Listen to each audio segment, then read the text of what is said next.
and say, hey, I need help. And sometimes they're always not greeted with people like that are at this table or in this room. And I remember I was at a food bank in Worcester where I live, and I went to do a tour. They had built a new wing, similar to, not as nice as this, but don't tell anybody.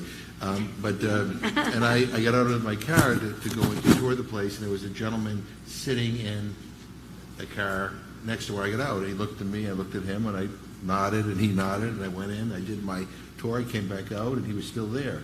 And he had the window down a little bit, and I said, hi, how you doing? And he said, oh, okay. I said, are you here to do a tour? He said, no, I'm here because I need food for my family. And when I saw you, I felt embarrassed, and I didn't go in, which made me feel horrible. But it made me also understand, that this is difficult. Yeah. And so as we come up with these solutions, I know what to expect from my friends on the right. But I also worry about some of my friends, on the good side, who will say, okay, I know what's best for everybody, so I'm going to limit your choices. Here's your SNAP dollars, and so you can only buy, organic. Blah, blah, blah, blah. We want you to make good choices, but that's your choice. Some of the worst choices made in terms of diet are by people of means. Look at the previous president of the right. So the bottom line is, so we don't the dignity part of this is really important. And Chris, when I visited with you guys a year ago, I appreciate the respect and the dignity and just this is. We're a community, right? And communities help one another. And sometimes you won't need help very much, all the time, but once you're on your feet, then you help somebody else. It's just the way it's supposed to be. It's not a handout. It's not, I don't even like to call it charity, right? We have to deal with stigmatization, and we have to make sure that as whatever the White House comes up with, that it respects the community who we're trying to benefit. When I was a kid growing up, when they do the food drives, you'd always take the junkiest junk in your shelf and put it out for the food bank to pick up. And that was the way it was, right? Thankfully, the food banks of today are connecting the dots. What you eat goes to your health and well-being, so we don't want to solve one problem to create another. So it's all very, very different, and that's all good.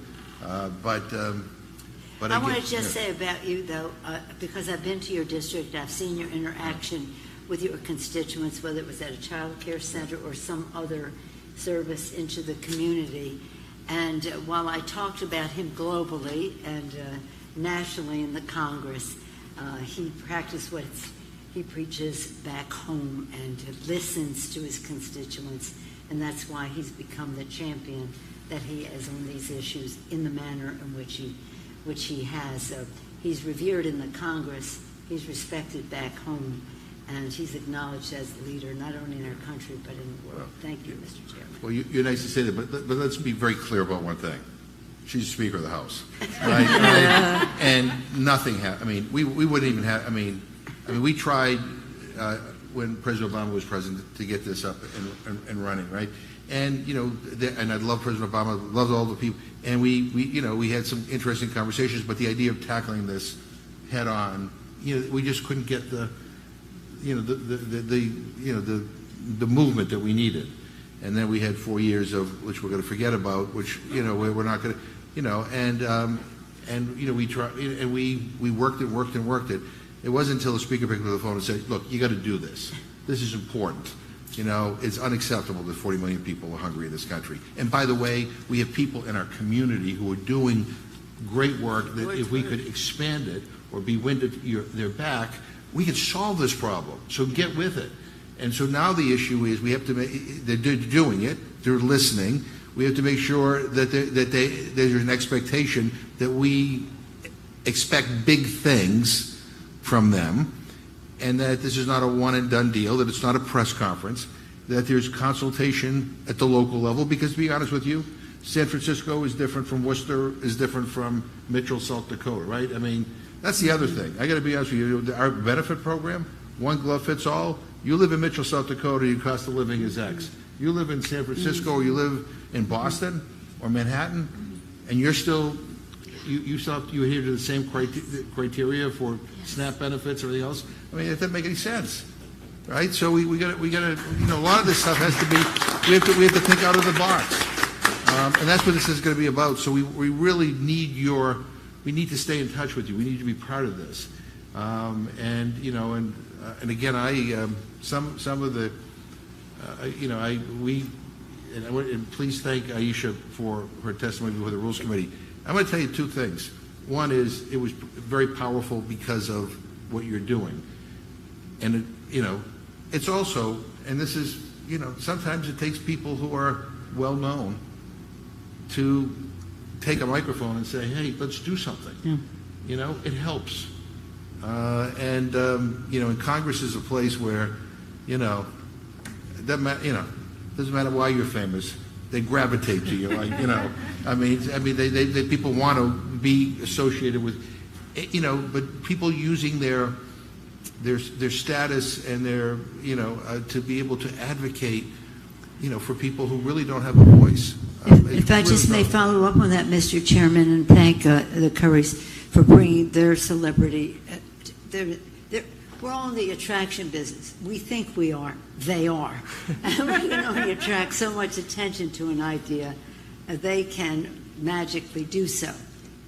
This is going to sound, well, you be the judge. A conference on hunger in America can be translated by some to a conference on poverty in America. So there are some in the Congress who don't think that poverty is a winning political idea. So what we're doing with this conference, and why I'm so proud of the President and the Chairman for demanding and insisting upon it, is that we are crossing a threshold. We're honoring our values, whatever the political consequences are. Maybe it's a bigger deal to have a conference on sports or something like that. This is saying to the country, this is our priority. You may or may not experience this. You may or may not be turned on this, but this is the priority. It's a big departure from saying, what's the most politically advantageous conference we can have? Mm-hmm. It's about what is the most decent,